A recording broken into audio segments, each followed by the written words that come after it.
ఉన్న నేను ఇక్కడ రాజకీయంగా ఉపన్యాసం చేయడానికి రాలేదు, కానీ ఇప్పుడున్నటువంటి ముఖ్యమంత్రి దగ్గర నుంచి చాలా మంది మంత్రులు కూడా నాతో పాటు పనిచేసిన వాళ్ళు, జిల్లా ప్రెసిడెంట్ గాను రాష్ట్ర సెక్రటరీగాను చాలా మంది పనిచేశారు, ఈ రాష్ట్రంలో ఆ రాష్ట్రంలో.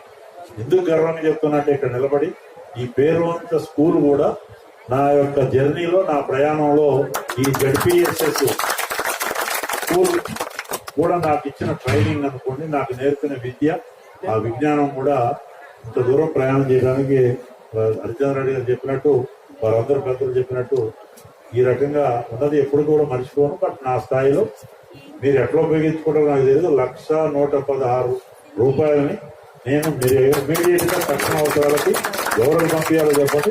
నేను ఆ రకంగా నా తరఫున నేను రామకృష్ణ ద్వారా లేకపోతే మా సోదరుడు మహేందర్ రెడ్డి, పొంగిరెడ్డి మహేందర్ రెడ్డి ద్వారా నేను పంపిస్తాను. అది ఇమీడియట్ గా వాటర్కి ఉపయోగించుకుంటారా. అదే ఇక స్కూల్కి సంబంధించిన బౌండరీ ఇవన్నీ కూడా తప్పనిసరిగా రాష్ట్ర ప్రభుత్వం కానీ కేంద్రంలో ధర్మేంద్ర ప్రధాన్ గారు ఏ రకంగా ఎంత తొందరగా అవకాశం ఉంటే అంత తొందరగా ఒక రిప్రజెంటేషన్ ఇస్తే గ్రామం తరఫున, స్కూల్ తరఫున దాన్ని ఎట్లా పరిస్థితి చేయాలో మేము చేస్తాం.